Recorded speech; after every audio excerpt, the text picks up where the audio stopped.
1 year ago, I launched an app in just 48 hours and sold it for $65,000 just 3 months later. How is that even possible? I documented the whole process from the moment I got the idea to the end. And this is what we're going to talk about today. I am Nico, and if you want to learn the secrets behind my biggest win so far, sit down, relax, and let's go back in November 2022.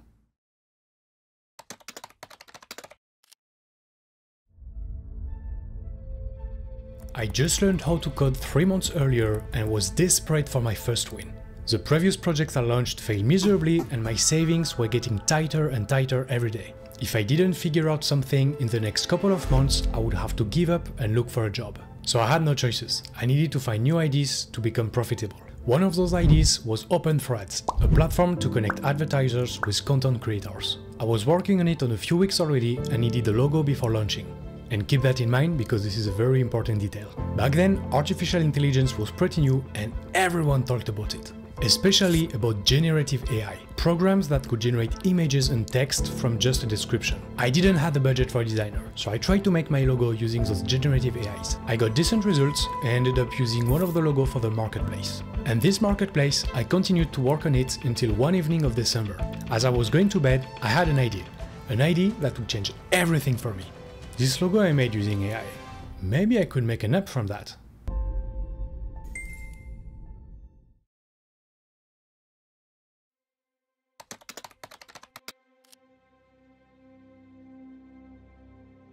I was already busy with Open4Ads, so I didn't want to waste week on something no one wanted, so I gave myself a deadline of 48 hours. Now pay attention because this is where the real story begins. A 48 hours deadline would force me to do the bare minimum to see if the idea had potentials without wasting weeks on it.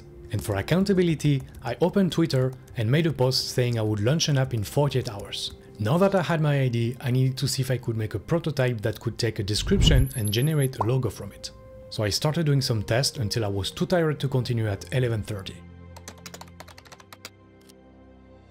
The next morning, I woke up and immediately went to work on my prototype. And at 11 AM, I had the first version working.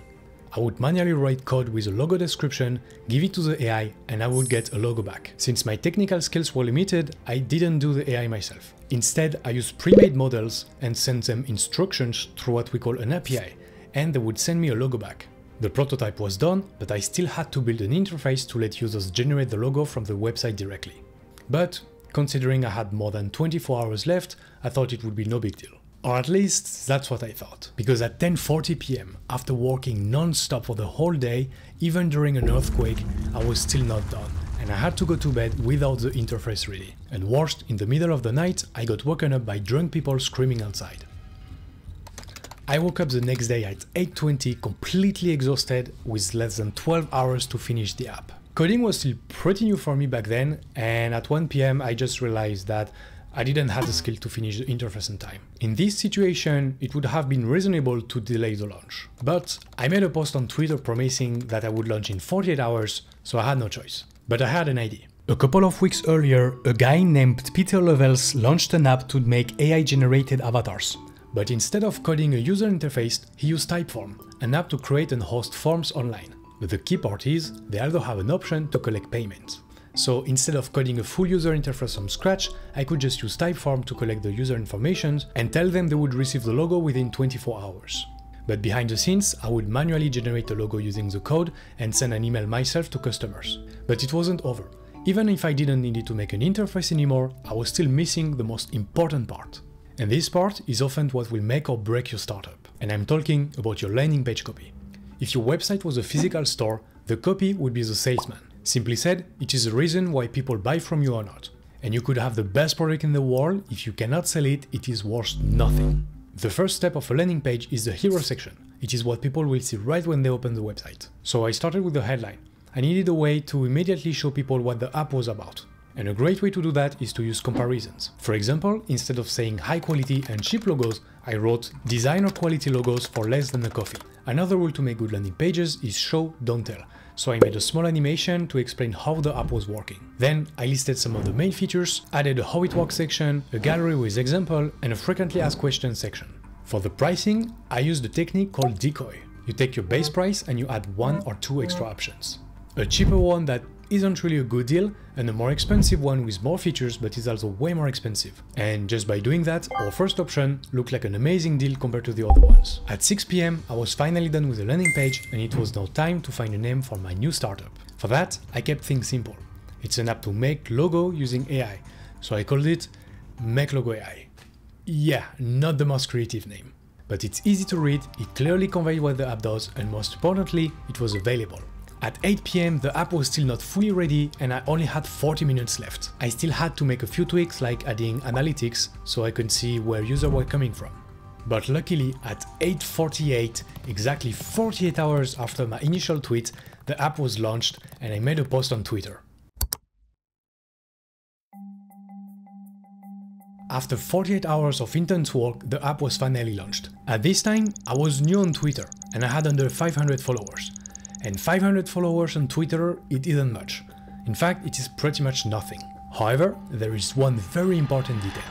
You remember this post I made 48 hours ago? Well, turned out people like challenges. And they like challenges especially when it's against the odd. And what is more against the odd than launching a startup in 48 hours? And because of that, the launch post became viral enough to generate a couple of sales and validate the idea. In just a few hours, it generated $75. And after 48 hours, it made $130 of sales. This isn't much, but it was enough to validate the idea and show me it had potential. But what that validated means? It doesn't mean your app will make millions, and it doesn't mean your app will get thousands of users overnight. It just means that there are a few people on Earth that are willing to pay for what your app does. For me back then, with less than 500 followers, $130 was more than enough. But for example, now with an audience of almost 30,000 followers on Twitter, $130 of sales will be a complete failure. So it really depends on the situation. If you're just starting from zero, 5 customers is a very good start. But back to our story now. Since the app generated sales during the first 48 hours, I knew there would probably be more demand. But keep in mind that at this point, everything is manual. I would receive a notification telling me someone purchased, then I would generate the logo manually using the code, and then I would send them an email with the logo attached. That was definitely not sustainable if I had more than a couple customers per day. But for now, that was not an issue. After all this hard work, it was time to rest a bit. Or was it? Just as I was ready to relax, I saw someone on Twitter working on a very similar app. And that was a big problem. Why? Because when you are the first one to launch something with a new tech, people are curious about it. They want to see the possibilities, and they give you attention, lots of attention. But here is a problem. It only worked once. Think about it. When the first iPhone was released, everyone was crazy about it. Every media talked about the iPhone. People were fighting to get it. But now, no one cares. iPhones are boring. We already know the possibilities. There is no hype. There is no novelty effect. That means only one thing for me, I had to be the first. And for that, I had a plan.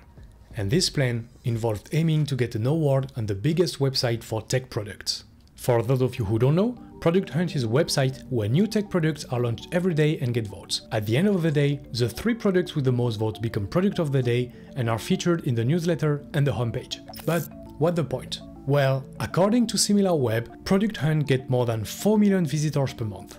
And among those 4 millions, there are a lot of journalists looking to write articles about the latest tech products. So when you are product of the day, you don't just get an award, you get an insane amount of exposure. This is a massive opportunity for any new tech product. And for this reason, I decided to launch on ProductHunt only 2 days after my initial launch. That was the only way I could be sure my competitor would not do it first and get all the attention. Now, at this point, I was still doing everything manually, and it would take me hours to generate the logos if I had more customers. Plus, most people prefer not to wait 24 hours. They want logos, and they want logos now. That meant only one thing. I had to finish the user interface and prepare everything for the launch in less than 48 hours. So I made a post on Twitter and went back to work. 48 hours later, I had my user interface ready and the app was fully automated. People could pay and generate logo without me. I was finally ready to prepare for the big launch. But let's be real, ProductHunt is incredibly competitive. Even getting product of the day number 3 is very hard. But it was fine. My main goal was to launch before competitors, and even if I hoped for the best, I did not expect it much. I spent the rest of the day making the ProductHunt page, and at 3 PM in Bali time, it went live. Then, this happened.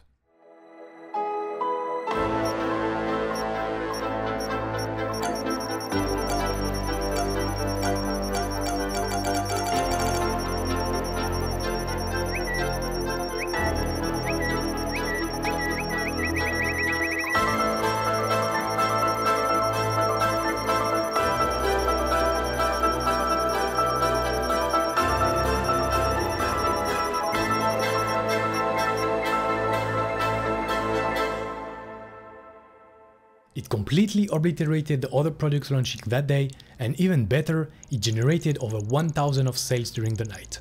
I never imagined that it was going to blow up that much. And it wasn't over. After the launch, some media talked about the app and it generated even more sales. My instinct was right, the novelty effect gave me a massive advantage.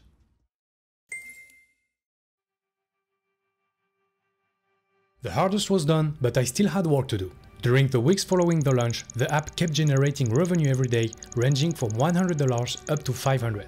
But the work was not over. I had to improve the app and add new features to make customers happy. Until now, the app only generated the icon part of logos, not the full version with a brand name. So I spent the next couple of weeks working on improving the app and releasing features people ask me. But the average person expected a better quality and more customization options. Even if the majority of users were happy with the result, I started to receive messages from unhappy customers asking refund every few days, and that impacted my mood a lot. I also started to run out of ideas to promote the app, and this was without counting that I started to get a bit burned out after working non-stop since August 2022. That was 6 months of working non-stop without taking a proper break or weekend. The straw that broke the camel's back was on February 4th, where I got a massive food poisoning. It lasted for a whole week and eventually sent me to the hospital because I didn't take it seriously and just wanted to work. The combination of unhappy customers, not knowing how to grow the app further, and my health made me think that I needed some change. In mid-February, I decided to list Make Logo AI on Aputure for $49,000. Aputure is a marketplace to buy and sell startups easily.